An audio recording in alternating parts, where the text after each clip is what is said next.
Oui, monsieur le maire, bon, c'est un débat que nous avons régulièrement avec madame Lévy-Mosiconacci au conseil d'arrondissement du 4e secteur. C'est vrai que je suis toujours surpris qu'on puisse parer des vertus de l'intérêt général, ce qui n'est en fait que la défense d'intérêts particuliers égoïstes. Si on refuse continuellement toute construction dans cette ville, on bloque son développement. Pas sans arrêt. Ces logements qui sont construits depuis des années et auxquels la gauche régulièrement s'oppose, ils ne sont pas vides.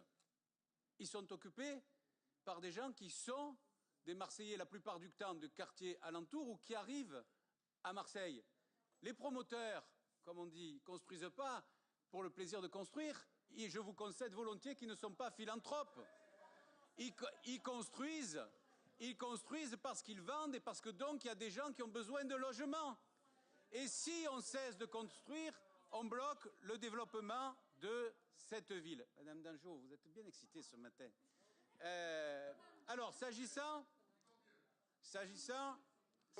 des dossiers qui ont été abordés, en particulier par Madame Lévy-Mosiconacci. Le dossier Clobé, c'est d'abord une décision de la RTM qui estime que maintenir son siège dans les quartiers sud, trop loin du nouveau quartier d'affaires, n'est pas une bonne chose pour la RTM. Et en conséquence, il décide de se délocaliser vers Euroméditerranée. La ville, alors évidemment, fait le choix de valoriser ce terrain pour rentrer un certain nombre des ressources financières qui, notamment, depuis 4 ans, nous permettent d'avoir cédé un certain nombre d'actifs et donc nous ont permis de ne pas augmenter les impôts, nonobstant la saignée de dotation dont je parlais tout à l'heure sous le gouvernement Hollande. À partir de là, il y a un appel à projet, un certain nombre de candidats, 4 de mémoire, vont proposer un projet. Et le projet qui va être choisi parmi les 4 était celui qui était le moins dense en logement et celui qui proposait le plus d'équipements d'intérêt collectif, une crèche, une résidence senior et une école. À privé, oui, quelle horreur! Mais il y a 15 000 enfants qui vont dans le privé à Marseille.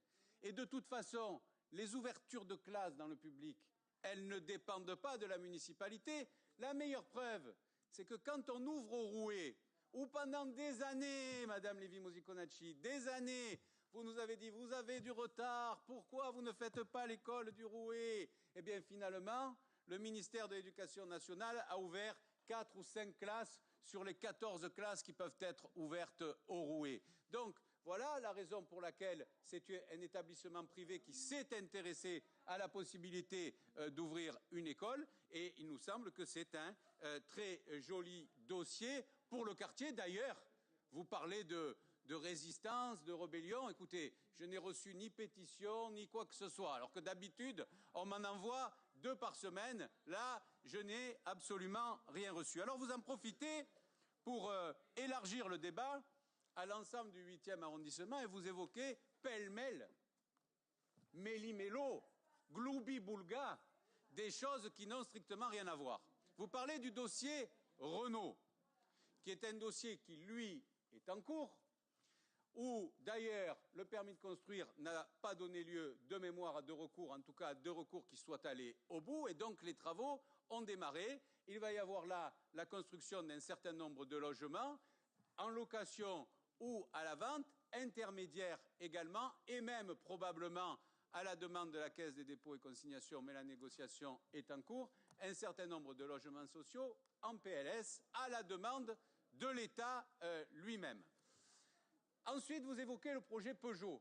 Et là, effectivement, il y a une petite mobilisation, non pas sur le projet Peugeot en lui-même, mais sur un certain nombre de tenements immobiliers qui appartiennent à des propriétaires privés qui, et c'est la loi dans notre pays, ont parfaitement le droit d'essayer de les valoriser. Ce ne sont pas des terrains municipaux. Il y a le casino, il y a le set squash, il y a le terrain Peugeot. Et qu'a fait la municipalité? Au lieu de venir au secours pour essayer de vous créer quelques relais que vous n'avez pas dans ce secteur, plutôt que de venir au secours de toutes les revendications avant même l'explication, vous auriez dû regarder. Dans le cadre de la préparation du PLUI, en accord avec le maire de Marseille et moi-même, Laure Agnès Caradec a décidé, sur l'ensemble de ces tènements-là, de créer une OAP qui a permis de développer un plan guide et aussi de bloquer les projets immobiliers qui avaient été lancés il y a 3 ou 4 ans par des propriétaires privés qui étaient très désireux de construire immédiatement. Résultat, aujourd'hui, on se situe dans le cadre d'un plan guide qui est discuté, mais quand j'entends dire « ça y est, il y a des permis de construire, on va construire 1000 logements », non, il n'y a rien du tout. Rien du tout, absolument rien. Il y a une AOP dans le cadre du PLUI où on essaie de définir quel sera le guide de l'aménagement de l'ensemble de ces tènements. Mais prétendre qu'il n'y aura rien, qu'on n'y touchera pas, mais c'est faux, parce que la loi permet aux propriétaires privés de construire et le gouvernement que vous avez soutenu, en faisant exploser et en supprimant le COS, a permis en plus de faire encore plus de construction sur ce type de terrain-là. Et d'ailleurs, venir tout le temps au secours de l'égoïsme compréhensible du voisinage. Mais si vous aviez été là dans les années 50, eh bien on n'aurait ni le Corbusier, ni le Brasilia, parce qu'à l'époque, c'était beaucoup plus innovant et choquant pour les petites maisons alentours que le sont ce que nous voulons faire, nous, aujourd'hui, de façon raisonnée et concertée. Je crois que les réponses sur l'arrondissement, Madame Lévy-Maziconachi, vous ont été données. De toute manière,